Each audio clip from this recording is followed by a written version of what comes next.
রহমত বরকত আর নাজাতের আবাহন নিয়ে আবারও বিশ্বাসী মানুষের দোরগোড়ায় সিয়াম সাধনার মাস রমাদান। আত্মশুদ্ধি, আত্মগঠন, কল্যাণ ও তাকওয়ার মাস মাহে রমজান। মহান আল্লাহ এই মাসটিকে বহু ফজিলত এবং মর্যাদা দিয়ে অভিষিক্ত করেছেন।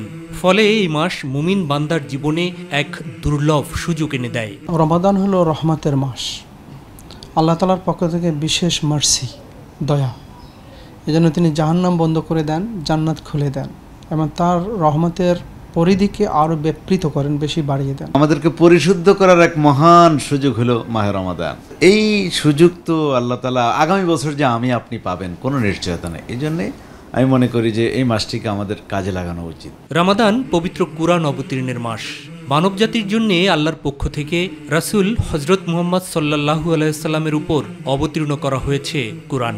রমজানের তো আমরা জানি যে 12 মাসের মধ্যে এটা সেরা, আর সেরা হওয়ার কারণ হলো কোরআন নাজিল হয়েছে এই মাসে। কোরআনই হলো মুখ্য উদ্দেশ্য, আর কোরআনই পারে একটা ব্যক্তিকে, একটা পরিবারকে, একটা সমাজকে, একটা জাতিকে উল্টে দিতে। এবং আমরা জানি যে আইয়ামে জাহেলিয়াত ছিল পৃথিবীর সর্বকালের সবচেয়ে অধপতিত একটা সমাজ। সেটাকে রাসূল যে সামান্য কয়েক বছরে বদলে দিলেন, সেখানেও আমরা দেখি এই রমাজান, এই কোরআন। তো বিধায় দুনিয়াকে বদলে দেয় যে মাস, যে কিতাব, সেটা কিন্তু আমাদের মধ্যে এখনো আছে এবং সেটা চলে আসছে। আল্লাহ তাআলা যেহেতু আমাদেরকে বিশেষ গ্রেস দিয়েছেন, যে কারণে আমরা যেমন সম্মান পাই, সওয়াব পাই 700 গুণ থেকে। এবং একটা হাদিস অনুযায়ী আল্লাহ বলছেন, ইল্লা সাওম ফাইন্নাহু লি ওয়া আনা আজজি বিহি। এই সময় আমি আমার নিজ হাতে এইটা রিওয়ার্ড আমি দান করি।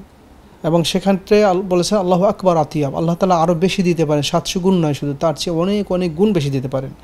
তাহলে এটা যদি হয় ভালো কাজের, তাহলে একটা উদ্দেশ্য প্রণোদিত হয়ে যদি কেউ কোনো খারাপ কাজ করে, বিশেষ করে কনজিউমারদের কষ্টের কারণ হয়, সেটাও এই পাপটার পরিমাণও অনেক গুণে বেড়ে যাবে।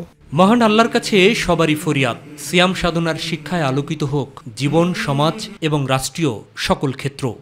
কিন্তু আনফর্চুনেটলি আমাদের দেশের কিছু বণিক শ্রেণীর লোকেরা, যারা বিভিন্ন সময় স্টক করে মালামাল চড়া মূল্যে, অধিক মূল্যে বাড়িয়ে তারা এখানে প্রাইস হাইক করে, যেটাকে ইসলামের দৃষ্টিতে এক ধরনের জুলম, এটা বরকতহীন একটি আয়। আল্লাহ রাসূল বলছেন, যে ব্যক্তি মিথ্যা ছাড়লো না, মিথ্যা কেন্দ্রিক কাজ ছাড়তে পারলো না, তার খানা ছেড়ে দেওয়া, পানীয় ছেড়ে দেওয়া, আল্লাহর কিচ্ছু আসে যায় না। খুব কঠোর কথা, কিন্তু চলুন আমরা একটু পরিশুদ্ধ হই, ভালো মানুষ হই, ভালো মুসলমান হই। মাহবুব সৈকত, মাই টিভি, ঢাকা।